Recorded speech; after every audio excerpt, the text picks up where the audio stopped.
in this environment, given the political instability, technology, changing markets, I think the number one job outside of self-awareness of a leader today is to create time where none exists. Our research shows that adults in this country can name and accurately identify about 3 emotions: happy, sad, and pissed off. And we think there are about 85 to 90 that are important for emotional granularity. I'll say that's sad. Cognitive empathy is not only the source code for relationships, it's the source code of democracy, period. Hi, folks. This week on the show, Reid Hoffman's conversation with best-selling author and researcher, the phenomenal Brené Brown. She joined us on stage last week at the Masters of Scale Summit in San Francisco, where Brené and Reid had an inspiring and action-oriented conversation about courageous leadership. I hope you enjoy it. This is Masters of Scale. Hi! Clearly, you have some fans here already. I like it. Howdy. You have a new book out. I do. Called Strong Ground, which explores many aspects of what you call and what should be called courageous leadership. So, what is courageous leadership? Well, I heard the word humility during the introduction, and to me, courageous leadership is a combination of a deep awareness of who you are and leading with discipline and accountability and humility. It's about understanding that to lead is to serve others and not be served. And I think it's probably rooted in above everything else, self-awareness about who you are and how you're showing up, probably undergirds all of it. And what are some of kind of like the habits, principles, ways that you kind of help people understand? Are they exhibiting it? What kinds of ways to build into it? What are some of the things that, because obviously it's the right aspiration for everyone to get to courageous leadership, but it isn't just a slogan, it's actually a way of being. Yeah, it's interesting. I think the biggest finding possibly of my career has been that courage is teachable, measurable, and observable. It's a skill set that's made up of 4 things: the ability to be very clear about your values and to assess whether you're behaving in a way that's aligned with them. It's one thing to have values, it's another thing to operationalize them and then hold yourself and your organization accountable for them. The second is the ability to stay in your integrity in vulnerability. Vulnerability is very simply uncertainty, risk, and exposure, so all of us are in it every day, all day. And the ability to know when you're in it and to not reach for armor. So where I was wrong, I hypothesized early on that the biggest barrier to courageous leadership was fear. And when we went back to some of the leaders we were studying, they literally said some version of this to us. If you're gonna make a list of brave leaders who are never afraid, don't put me on the list, I'm afraid every day. And I was like, well, if it's not fear, what gets in the way of courage? Armor. It's how we self-protect when we're afraid.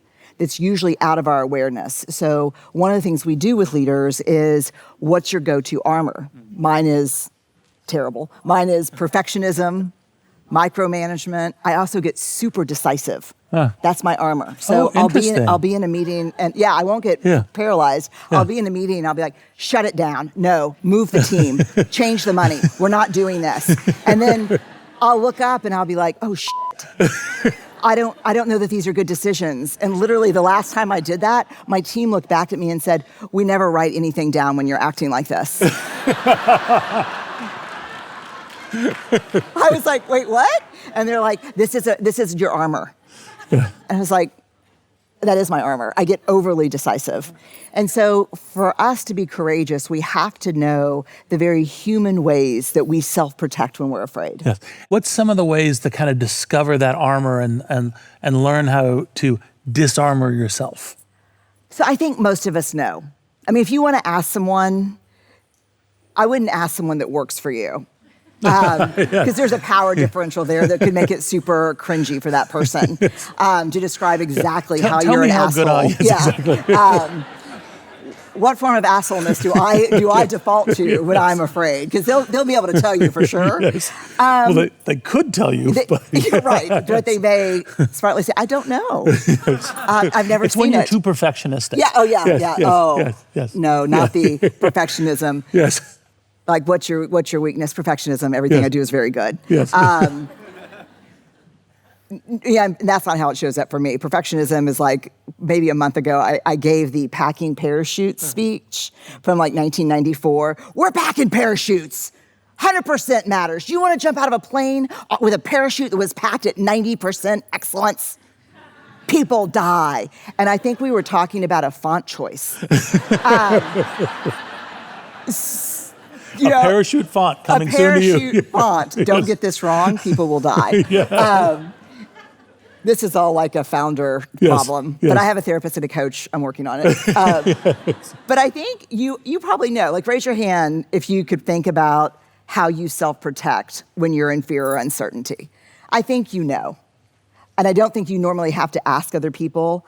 And if you don't have the insight or the courage to think about it, I question the sanity of you leading people. Yeah. Yes. To be honest with you, because who we are is how we lead. And if you're not willing to have the humility to look into, can I get scary when I'm scared? Yeah. And I think a lot of us can. I can. Yeah, no, it's classic. So Classic. Yes. I'm a legend. Yes. So, you do intense research, you meet a lot of great CEOs, probably meet a lot of not great CEOs. I'd say probably over the last decade or two, there was kind of more generally saying, hey, CEOs should be more empathetic, kind of softer, et cetera. And it seems to be going somewhat the other direction now. Now, sometimes people might describe that accurately as testosterone poisoning, which we have a certain amount of. But what are you seeing in this pattern of what kind of environments are CEOs operating in, and what's the way to maintain kind of a true north for themselves, their organizations, their culture? Like, what are the forces that are acting against it, and what are the ways to navigate it? Yeah, I feel really lucky because I actually go to work every day. I spend probably 90% of my time working with C-suite and then the level of direct reports under the C-suite. And I'm so optimistic in many ways because when you stop scrolling and you turn off the news and you're just sitting with people in a room, you see a lot of great people who wake up every day and are committed to doing the next right thing, regardless of what's in the zeitgeist right now. And I feel like that makes me very optimistic. I think in terms of the cultural push against empathy, I have two thoughts on that. One is just honest. Look, if my leadership plan includes hurting people, especially vulnerable populations, I'm going to be against vulnerability. I'm going to be against empathy. I'm going to diminish and devalue empathy if part of my plan is to be hurtful, because I don't need your pushback and your resistance. So that's one. The second thing is empathy is very nuanced. And so it's easy to grab the parts of empathy that are actually not very helpful. So there are two types of empathy. There's cognitive empathy and affective empathy. So if you call me and you're like, hey, Brené, I'm really having a hard time. And I say, tell me what's going on. And you tell me what's going on. And I reflect back and say, God, that sounds like incredibly disappointing. Mm-hmm. And we have a conversation and you feel seen and heard and believed. That empathy, that cognitive empathy, is not only the source code for relationships, it's the source code of democracy, period. Affective empathy is you call me and I say, what's going on? And you describe what's going on, and then I feel it with you. Mm-hmm. Yep. That's not helpful. That leads to burnout. It actually minimizes compassion. So I think we have to get really clear on what's healthy empathy and what is not. But large sweeping statements about empathy as the end of Western civilization by people who don't understand it and are also doing really dangerous shit to groups of people don't mean anything to me. personally. 100%. Yeah, 'cause I get why it would be convenient if I stopped caring. Not going to happen. Yeah, exactly. And a lot of how you describe cognitive empathy for me is how I think about compassion. So how do you think about the difference in cognitive empathy and compassion? Oh God, it's so interesting from a research perspective. So compassion is so brave. Compassion is the willingness to walk through the world and accept that there's going to be suffering. And that when you see it, you're willing to do something about it. That's compassion. That I am going to move through the world and accept that there's suffering, mine and yours. And when I see it, I'll be moved to do something about it. Empathy is a tool of compassion. It's a teachable tool. It's a hard thing to teach. Like I've taught in a graduate college of social work for 2 decades. And like when we teach empathy, it's like role plays. And you're like, oh, Mr. Smith, you must be feeling super betrayed. Right, yeah. And then Mr. Smith inevitably will say, no, I'm not really. Okay. Sad. It's hard because really good empathy requires emotional granularity. It requires the ability to have a pretty robust emotional lexicon. Yep. Which is hard because our research shows that adults in this country can name and accurately identify about 3 emotions: happy, sad, and pissed off. And we think there are about 85 to 90 that are important for emotional granularity. I'll say that's sad, but that's okay. Yeah, that's sad. It's pissing me off. Yes, exactly. But imagine... And I'm not happy about it. But you're not happy. Like, you get 3 buckets, pick one. Yes. But imagine, like, reducing everything that we experience in life to 3 buckets.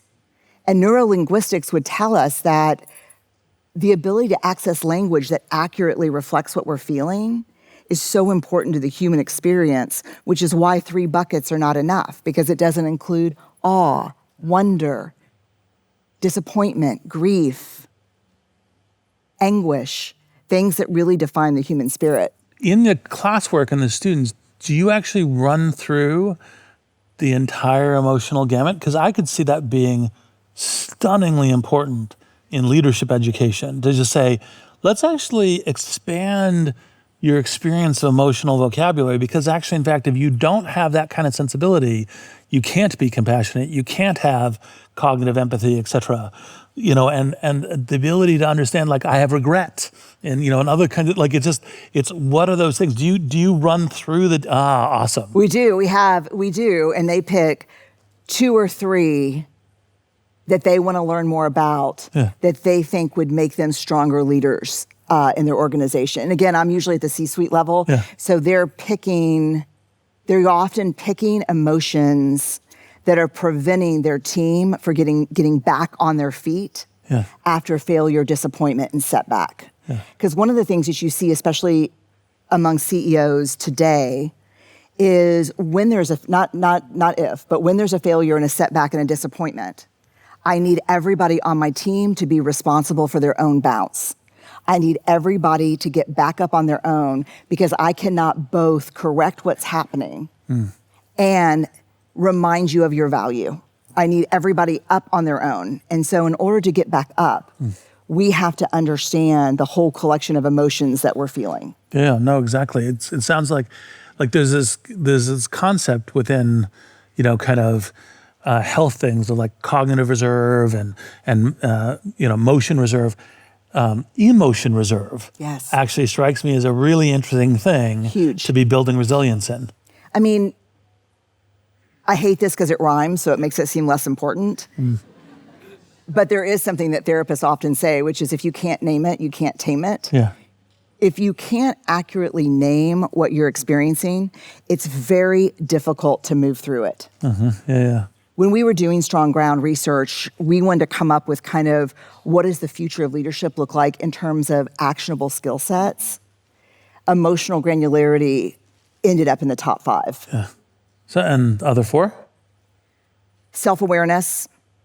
One that I cannot believe has fallen to the wayside, that I see less and less in senior leaders today: systems thinking.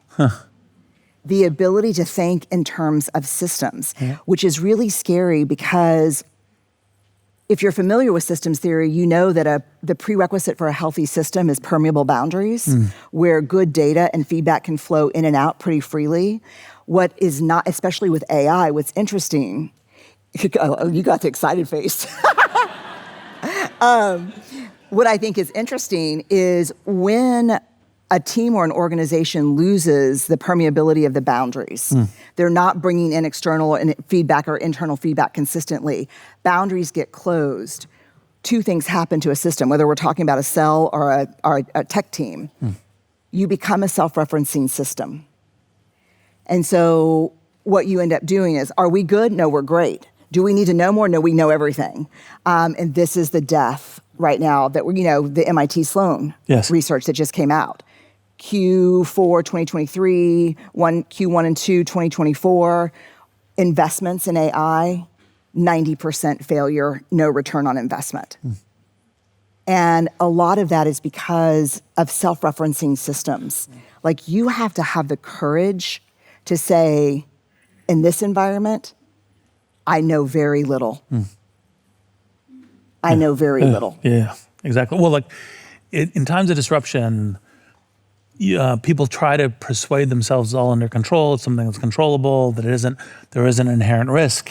And it's like, no, we're moving through times of disruption. Right. You need to have a different stance towards it. And not just you as an individual, but you as a leader, you as a team, et cetera. And that's part of the reason why this resilience, because it'll be bumpy. Oh, it's so bumpy. Yes. It's so bumpy. And one of the things, how many of you, I can't see y'all, but how many of you have ever watched 5-year-olds play football? Soccer, sorry. Soccer, yeah. Okay, I'm a big Liverpool fan, so I've converted to football, although it's not going well for me right now. We have a midfield problem. But when 5-year-olds play soccer and the ball comes in hard and fast, head height, what a 5-year-old does is put their foot up head height. And they try to kick the ball. And of course, it goes off the pitch, into the pitch next door. As soccer players get more experience, what they end up doing when the ball comes in really high and fast is they take the ball into their chest. The ball drops to the ground. They put their foot on the ball to maintain possession, because the game's all about possession. They look down the pitch. They think about operationally, where is the ball? Not where is the striker right now, but where is the striker going to be? And they kick the ball to where the striker is going to be. And that set of skills is what's missing right now. You have CEOs and C-suite leaders kicking the ball at head height as hard as they can, not bringing the ball into their chest, settling the ball, taking a breath, looking strategically down the pitch. And the CEOs that I'm working with around AI that are settling the ball are coming out of their skin every day. They're saying, I'm trying to settle the ball. I'm trying to take a breath.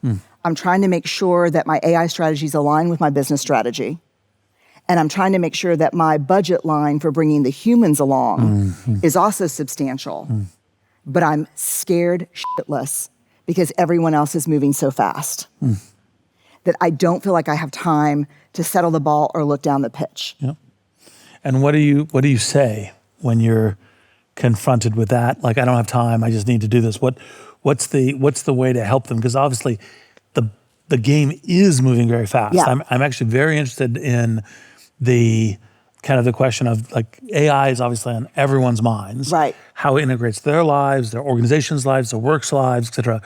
What's some of the work that you've been doing and lesson to say, hey, here are some principles to deal with this very chaotic, fast-moving game?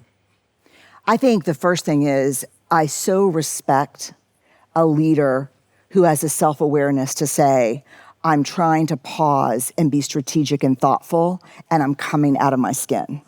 The first thing I would tell you is anyone that has the self-awareness to say that immediately gains my confidence. Yep.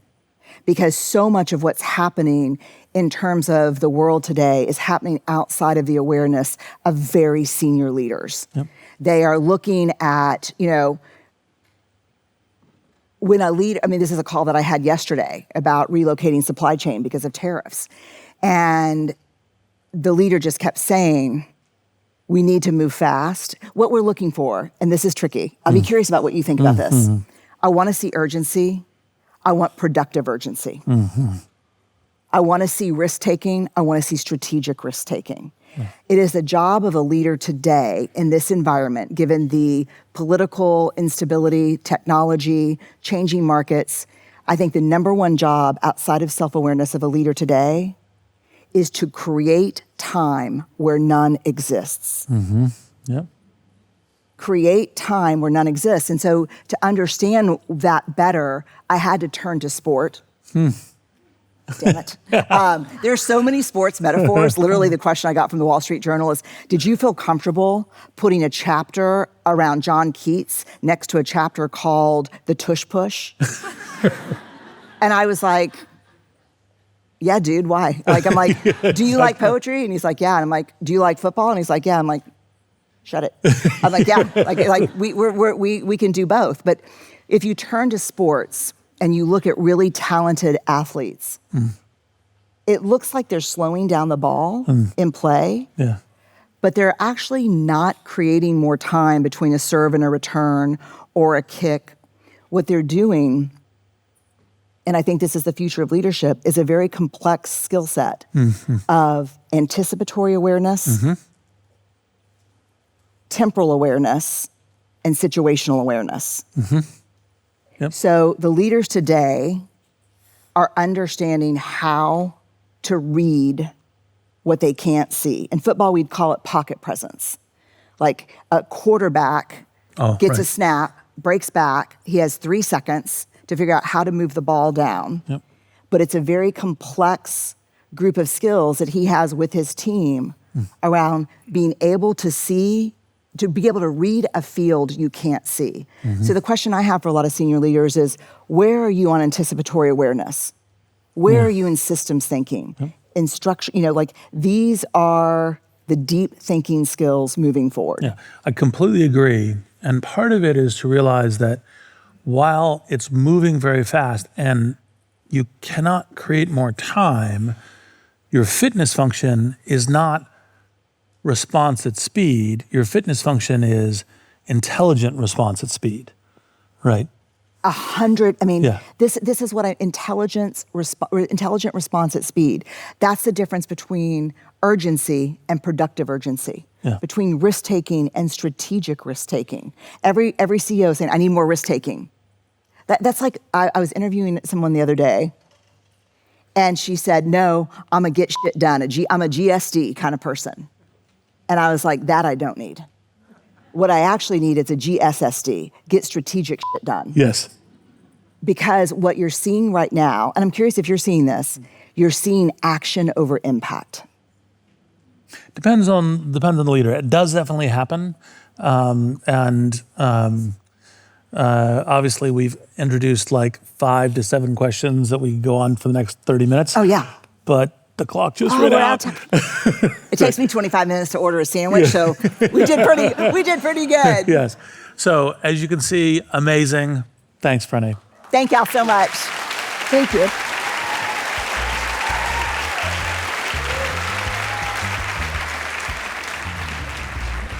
Thanks again to Brené Brown for joining us at the Masters of Scale Summit.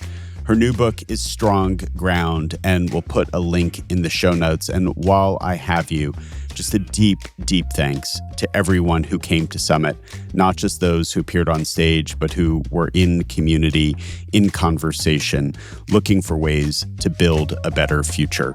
We're so grateful to all of you, and we're excited to see you back in San Francisco next year.